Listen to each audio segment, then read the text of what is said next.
Alhamdulillah nahmaduhu wa nasta'inuhu wa nastaghfiruh wa na'udzubillahi min syururi anfusina wa min sayyiati a'malina may yahdihillahu fala mudhillalah wa may yudhlil fala hadiyalah. Asyhadu alla ilaha illallah wa asyhadu anna Muhammadan abduhu wa rasuluh allazi la nabiyya ba'dah amma ba'du. Alhamdulillah, marilah kita panjatkan kepada kehadirat Allah Subhanahu wa Ta'ala yang telah memberikan kudrah, iradah, serta inayah kepada kita semua, sehingga kita dapat berjumpa di Halakoh RGUG yang berjudul Menjadi Pribadi yang Produktif di Masa Pandemi. Adapun susunan acara pada hari ini, yang pertama, pembukaan yang sedang kami lakukan. Yang kedua, pembacaan ayat suci Al-Quran. Yang ketiga, Halakoh RGUG oleh Ustazah Heni Siti Soheni. Dan yang terakhir, penutupan. Dan untuk semua peserta Halakoh RGUG, tetap stay tune di IG kita ya, karena nanti bakalan ada door prize dari Shot Legend untuk kalian semua. Langsung saja ke acara selanjutnya, yaitu pembacaan ayat suci Al-Quran oleh Ikhwan Diki Firmansyah. Kepadanya, tempat dan waktu dipersilahkan. أعوذ بالله من الشيطان الرجيم بسم الله الرحمن الرحيم فإذا بلغنا أجلهن فأمسكوهن بمعروف أو فارقوهن بمعروف وأشهدوا ذوي عدل منكم وأقيموا الشهادة لله ذلكم يوعظ به من كان يؤمن بالله واليوم الآخر ومن يتق الله يجعل له مخرجا ويرزقه من حيث لا يحتسب ومن يتوكل على الله فهو حسبه إن الله بليغ أمره قد جعل الله لكل شيء قدرا سمعنا وأطعنا غفرانك ربنا وإليك المصير. Jazakumullah khairan kasiron. Kami sampaikan kepada Diki Firmansyah yang telah melantunkan ayat suci Al-Quran. Untuk selanjutnya kita ke acara inti, yaitu Halakoh RGUG yang bertemakan menjadi pribadi yang produktif di masa pandemi. Kepada Bu Heni, waktu dan tempat dipersilahkan. Assalamualaikum Bu, apa kabar? Waalaikumsalam warahmatullahi wabarakatuh. Alhamdulillah sehat. Untuk Halakoh RGUG yang bertema menjadi pribadi yang produktif ini, pertama-tama apa sih Bu, apa arti kata dari produktif itu sendiri? Alhamdulillah alladzi arsala rasulahu bil huda wa dinil haq liyudhhirahu 'ala dini kullihi wa kafa billahi syahida. Asyhadu an la ilaha illallah wahdahu la syarikalah wa asyhadu anna Muhammadan abduhu wa rasuluhu alladzi la nabiyya ba'dah. Puji dan syukur kita panjatkan pada Allah Subhanahu wa taala. Alhamdulillah karena izinnya kita diperkenankan kembali ya anak-anakku untuk bertemu dalam Halakoh RGUG. Baik, untuk pertanyaan yang pertama, bagaimana arti dari kalimat produktif? Produktif itu diambil dari kata produksi, artinya selalu menghasilkan sesuatu gitu ya. Jadi produktif artinya orang yang selalu menghasilkan sesuatu pada situasi dan kondisi apapun, dia tetap menghasilkan sesuatu yang bermanfaat bagi orang lain. Barangkali itu pendapat saya, apa itu produktif gitu ya.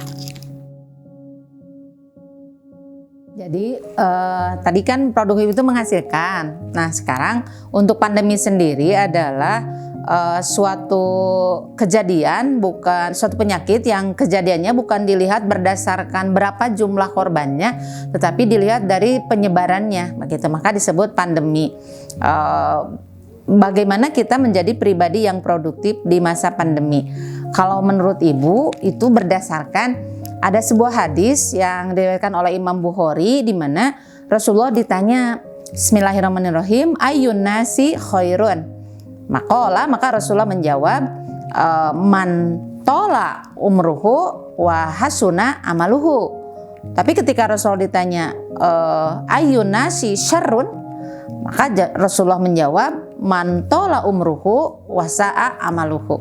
Rasulullah ditanya, siapakah manusia yang terbaik? Maka Rasulullah menjawab, yaitu yang panjang umurnya dan baik semua amalnya.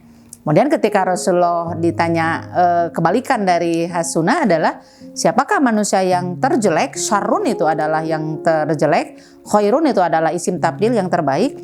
Maka Rasulullah menjawab, mantola umruhu wasa'a amaluhu, yaitu orang yang panjang umurnya tapi jelek amalnya. Maka berdasarkan hadis itu, saya berpendapat bahwa manusia itu kan akan dihisab dari apapun yang dia lakukan. Kemudian bahwa manusia di dunia itu adalah sedang menyicil tiket untuk pulang kepada Allah. Tidak tahu usianya masih beliat atau yang sedang sehat-sehatnya usia 40, 50 atau kadang-kadang sudah dalam keadaan uzur. Allah memanggil, tidak ada yang tahu karena meninggal itu adalah tidak berdasarkan nomor urut. Oleh sebab itu tentu saja hidup kita harus produktif, harus menghasilkan sesuatu itu akan bermanfaat untuk orang lain, baik di masa bukan pandemi, apalagi di masa pandemi. Kenapa? Karena untuk orang yang produktif, misalnya dia suka masak, oh di masa pandemi ini apa ya sesuatu yang bisa menghasilkan misalnya, maka yang biasanya dia bikin cireng gitu kan, cilok gitu. Maka di masa pandemi itu bagaimana yang biasanya bikin itu untuk dikonsumsi sendiri, bagaimana menjadi sesuatu yang menghasilkan, apalagi di dalam amal soleh. Jadi untuk anak-anak pesantren ya bagusnya jangan mager, malas gerak gitu kan, nanti yang ada makan terus badan tidak gerak akhirnya melar gitu kan. Nah, tetapi bagaimana menjadi pribadi yang produktif itu menghasilkan baik untuk diri sendiri, ada kebaikan yang kita lakukan, juga produktif itu maksudnya ada kebaikan yang bisa kita lakukan bagi orang lain gitu. Seperti yang kita ketahui, Bu, salah satu alasan diri kita menjadi tidak produktif adalah rasa malas. Bagaimana cara agar kita menghindari rasa kemalasan tersebut? Baik, bagus pertanyaannya. Jadi al-kasalu daun gitu ya. Malas itu penyakit. Selama kita tidak memotivasi diri untuk melakukan kebaikan, maka kita akan malas. Dan motivasi yang paling bagus itu harus datang dari dalam. Seperti halnya telur.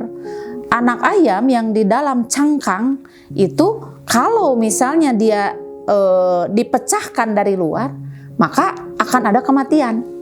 Tapi ketika telur yang di situ ada anak ayam mau keluar, dia memecahkan diri dari dalam, maka akan ada satu kehidupan. Sama dengan diri kita. Ketika kita tidak mempunyai motivasi dalam hidup kita, sesuatu yang ingin kita capai, maka kita akan malas. Kalau istilah saya malas gerak gitu kan. Tidur aja, makan aja. Tapi ketika kita punya motivasi, ini loh yang ingin saya capai. Makanya hidup itu harus mempunyai capaian-capaian yang kalau menurut saya harus ditulis. Jangka pendek nih saya ingin ini. Jangka panjang saya ingin ini. Maka dengan keinginan itu akan memotivasi diri kita melakukan sesuatu. Do something the best gitu kan. Melakukan sesuatu yang terbaik. Bisa jadi bagi orang tidak ada manfaatnya apapun, tapi bagi kita itu sangat bermanfaat. Misalnya ya contoh untuk baca Quran, tahfidz Quran. Untuk anak yang mempunyai motivasi misalnya, kayak saya keluar mualimin harus Mesir misalnya. Itu kan minimal 10 juz. Kemudian bahasa Arabnya bagus, dia belajar bahasa Arab. Oke, bahasa Inggris harus bagus. Keluar mualimin saya ke Pare dulu gitu kan, belajar bahasa Inggris. Itu orang yang untuk menghilangkan kemalasannya, maka harus mempunyai motivasi. Kalau semacam saya yang sudah di usia menjelang 60 gitu ya. Jadi motivasi hidupnya ya akhirat gitu. Akhirat itu aja. Kita belum punya tiket nih untuk pulang kepada Allah. Sebagai apa? Memantaskan diri jadi istri yang soleha, memantaskan jadi ibu yang soleha, memantaskan jadi guru yang pantas. Di diri kita itu ada gugun sama ada tiruan bagi anak gitu. Karena menjadi guru bukan transfer ilmu, tetapi apakah ada dalam diri kita yang pantas untuk ditiru untuk anak-anak itu.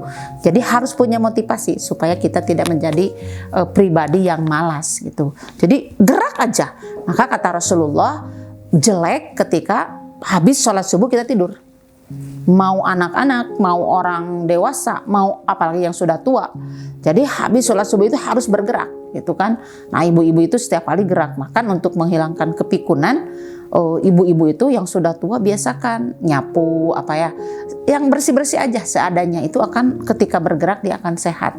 Beda ketika kita selalu mager, malas tidur. Nah, itu juga kurang bagus gitu kan. Nah, makanya al-kasalu daun, penyakit gitu kan, itu harus dihilangkan gitu ya. Ya, bagaimana sih agar hidup kita lebih semangat dan tidak bermalas-malasan? Untuk Kang Yuda, supaya kita bersemangat, tidak malas-malasan, seperti tadi saya katakan kepada Teh Nisrina, bahwa kita harus punya capaian-capaian ke depannya. Nah, orang kalau tidak punya capaian, itu tentu saja, maka hidup itu akan waste time itu membuang waktu dengan percuma. Makanya kita belajar di Bukhari di bab kaifa kana badul hayil Rasulillah itu ada innamal amalu binniyat. Hati-hati dengan niat. Ini belum dilakukan loh, tapi niatnya itu apakah lurus karena Allah atau tidak, maka kita akan mendapat pahala atau mendapat dosa dari apa yang kita diniatkan. Makanya orang yang punya semangat yang luar biasa yang tinggi itu tidak menjadi pribadi yang malas, tapi kebalikannya menjadi pribadi yang produktif, yaitu ketika apapun yang dia lakukan niatnya karena Allah. Dan tidak mungkin manusia itu ketika melakukan sesuatu tidak mempunyai niat. Orang mau nyeleding temennya aja pasti punya niat gitu kan. Nggak gini, nggak tahu atau udah kaki saya tuh nggak tahu kesana aja, nggak mungkin. Pasti seseorang itu punya niat. Makanya niat itu harus ikhlas, lurus, siapapun, jadi apapun. Jadi santri niatnya harus ikhlas, jadi guru niatnya harus ikhlas, jadi pedagang, jadi pegawai, itu semuanya harus ikhlas. Kenapa? Karena ketika kita berniat, mau niatnya bagus atau jelek, kita akan mendapat pahala atau siksa itu dari situ. Makanya niatnya lurus, kemudian disertai dengan semangat yang luar biasa. Ada lagi keingintahuan yang besar. Itu akan memotivasi seseorang untuk hidupnya bersemangat. Kalau tidak ada keingintahuan ya udah gitu, diem aja, salah aja gitu. Tapi biarkan, kalau istilah saya begini, biarkan malaikat itu sibuk mencatat semua kebaikan kita. Jangan malaikatnya idem. Yuda lagi tidur, tidur. Besok-besok tidur lagi, besok lagi tidur, idem. Nggak ada kebaikannya. Tapi kalau malaikat itu biarkan sibuk. Wah, Yuda lagi bantu ibunya. Wah, besok-besok lagi apa? Wah, lagi ngepel. Besok-besok lagi apa? Wah, lagi mencuci piring. Itu semua kebaikan. Sampai kata Rasulullah, membuang duri di jalan itu adalah paling rendah pahalanya. Tetapi ketika kita melakukannya, itu akan pahalanya dilipat. Ketika dengan duri itu banyak orang yang terselamatkan. Gitu. Jadi semangat untuk melakukan kebaikan, semangat untuk melakukan itu adalah amal soleh. Maka itu orang tidak akan malas ketika selalu punya motivasi dalam hidupnya, niat yang lurus, punya semangat untuk melakukan apapun, dia punya list yang harus dicapai gitu kan. Biasanya kan orang begitu, ada orang yang berhasil karena dari kecilnya saya TK di sini, kemudian saya sanawiyah di sini, kemudian saya mau ke mualimin mau kuliah, nanti saya kerjanya di pas semuanya. Habis kalau sudah kerja mau nikah, pas semuanya. Ada orang yang sampai capaiannya begitu gitu. Itu bagus, jadi kumaha takdir we abdi mah bukan takdir, tapi itu adalah bentuk sebuah kemalasan begitu kalau menurut ibu gitu ya. Kenapa? Karena saya selalu berusaha setiap hari itu produktif, tidak ada waktu untuk menggibah, tidak ada waktu untuk berleha-leha. Jadi ketika kita bangun subuh itu dengan alhamdulillahilladzi ahyana ba'dama, kadangnya tong tibalik alhamdulillah di amana, itu bang tos tuang gitu kan. Jadi ketika kita bangun tidur alhamdulillahilladzi ahyana ba'dama amatan wa ilaihin nusur, maka kita sudah mulai hari ini tok semuanya produktif waktunya gitu. Dan jangan lupa tidur jangan kurang dari 7 jam. Kenapa? Karena kalau kurang itu akan cepat datang penyakit-penyakit berbahaya. Menurut saya seperti itu. Untuk yang terakhir Bu, bagaimana cara kita untuk mengenali diri sendiri? Bagus, jadi kenali diri kita. Apa kekurangannya, apa kelebihannya. Saya ketika kuliah di komunikasi gitu ya, itu harus paling nomor 1 itu pas masuk awal-awal itu yang ditanya itu. Jadi ketika kita mengenali kelebihan kita, itu bukan uzub, bukan takabur, bukan sombong, tapi kenali diri kamu seperti apa, kelebihannya apa. Oh, saya itu pemurah misalnya ya, berehan gitu. Saya itu apa kebaikannya, catat. Kemudian apa kekurangannya. Nah, kelebihannya itu ditingkatkan. Kalau kelemahannya itu diperbaiki, meskipun ya tidak ada orang yang bisa merubah pribadi 180 derajat sekaligus, nggak ada. Tapi orang itu harus step by step, sedikit-sedikit bisa dirubah kok. Meskipun ya manusia itu kan dari dalam perut sudah dibentuk karakternya. Ketika dihamilkan, ada dalam rahim ibu, itu sudah mempunyai karakter. Tetapi ketika orang mau berubah kan, Allah tidak akan merubah satu kaum sampai dia merubah diri sendiri kan gitu. Maka kenali kebaikan kita apa, kelebihan kita apa, kejelekan kita apa. Nanya, kebaikan aku itu apa ya, tidak tega kalau lihat orang yang gak punya duit misalnya ya gitu. Terus kekurangan aku itu suka iri kalau lihat orang yang pinter gitu. Nah itu berarti, oh iya saya punya rasa hasud loh. Hasud itu api, iri itu api. Maka digunakan dalam kebaikan. Artinya apa? Bersaing secara sehat. Oke, teman saya hari ini semester ini ranking 1, saya bisa kok nyusul dia. Nah itu artinya bersaing secara sehat. Itu hasud yang diperbolehkan oleh Rasulullah. Nah berarti kekurangannya diperbaiki. Kalau misalnya kelebihannya, aku itu suka nggak tegaan, maka rasa simpatinya lebih diasah gitu ketika melihat ke sesuatu yang tidak mengenakan di depan kita karena misalnya perbedaan status sosial atau apapun, maka kita itu ditingkatkan. Kalau kurangnya diperbaiki. Itu bagus, itu harus mengenali apa kekurangan. Iya, itu harus begitu. Orang kalau tidak begitu dia buta. Buta dalam arti dia bingung dengan diri sendiri. What's next? Apa ya ke depan yang saya lakukan, dia bingung. Sampai ada anak yang keluar sanawiyah bingung. Mau kemana, kata ibunya. Sekolah mau lanjut kemana? Nggak tahu, mama. Itu gimana itu? Tapi harus punya api itu di dalam diri itu. Seperti saya punya api. Saya tidak ambisius, tapi saya punya ambisi. Apa? Ingin bersama dengan suami, dengan anak, itu di surga bebarengan. Itu kan sebuah ambisi. Artinya apa yang harus kita lakukan untuk ketika punya keinginan seperti itu. Sama kalian juga ingin lulus dengan nilai yang baik di pesantren. Apa sih yang harus saya lakukan? Saya ingin jadi orang yang soleh. Nah, pintar di dalamnya kan. Ketika soleh itu pintar di dalamnya ada. Maka lakukan sesuatu yang ini akan menunjukkan soleh. Seperti itu. Nah hanya bagaimana agak susah memang untuk menghilangkan kemalasan kalau tidak ibda binafsik. Mulailah dengan diri kita sendiri. Silakan wake up, bangun. Kan kalau perlu, makanya saya kalau pagi-pagi kan bangun, sudah sholat belum? Bangun, sarapan. Oke, kita belajar daring.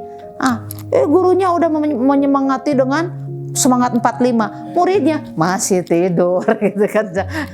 Jangan begitu, tapi ya bagaimana kita harus mengenali diri sendiri, apa kebaikannya, apa kekurangannya. Kedepannya ada usaha untuk memperbaiki kekurangan dan meningkatkan kebaikan kita. Barangkali itu ya. Oh iya Bu, kesan-pesan untuk santri-santri yang menonton acara ini apa? Ya, terima kasih. Saya secara pribadi mengucapkan jazakumullah khairan katsiran atas undangan ini. Betapa saya merindukan untuk bertemu. Saya selalu menghafal sambil membayangkan wajah anak-anak gitu kan, karena saking rindunya saya belajar. Makanya saya mengadakan luring karena ingin bertemu dan bersua itu lebih menyenangkan. Pesan saya untuk anak-anakku sekalian, jangan lupa tetap menuntut ilmu, karena nanti jihad yang paling besar adalah menuntut ilmu. Seberapa tempat kita di surga tergantung seberapa kita menuntut ilmu. Jadi jangan malas gerak, tetapi bagaimana kita menjadi pribadi yang produktif. Untuk anak-anakku sekalian, meskipun daring, jangan malas untuk menghafal. Jangan malas untuk menghafalkan ayat, menghafal hadis, tugas-tugas dikerjakan. Tentu di hadapan Allah kita akan menjadi seorang hamba yang luar biasa. Kan gurunya tidak lihat apakah dikerjakan atau tidak. Kan ustadznya, wali kelasnya juga tidak lihat. Betul, penglihatan ustadz, pendengaran ustadz, asatidz terbatas. Tetapi Allah yarona. Allah itu selalu melihat kita, apapun yang kita lakukan, malaikat itu tidak akan salah. Maka saya banyak harapan untuk anakku sekalian yang ibu cintai, silahkan belajar tetapi penuh dengan keikhlasan, karena ketika filosofi telur, ketika kita memecahkan diri dari dalam, mempunyai motivasi yang luar biasa, kalian akan menjadi manusia-manusia hebat, manusia yang soleh, manusia yang akan pantas untuk dibanggakan oleh orang tua kalian. Barangkali itu, terima kasih untuk Teknis Rina, terima kasih untuk Kang Yuda atas waktunya. Mudah-mudahan kita bersua di lain waktu. Rabbana atina fid dunya hasanah wa fil akhirati hasanah wa qina adzabannar. Aqulu qauli hadza wa astaghfirullah li wa lakum. Wassalamualaikum warahmatullahi wabarakatuh. Jazakumullah khairan kasiran kepada Ustazah Heni Siti Sohoni. Alhamdulillah, acara Holakoh RGUG kali ini telah berjalan dengan lancar, meskipun dalam kondisi yang terbatas seperti ini. Semangat belajar kita tidak boleh luntur, kita harus tetap semangat belajar dimanapun dan dalam kondisi apapun. Sekedar mengingatkan lagi, nanti setelah acara ini di IG Story RGUG Sanawiyah bakalan ada kuis menarik, dan yang paling pertama menjawab dan yang benar semuanya akan mendapatkan hadiah door prize. Langsung saja ditutup dengan doa. Robbana atina fid dunya hasanah wa fil akhirati hasanah wa qina adzabannar. Wassalamualaikum warahmatullahi wabarakatuh.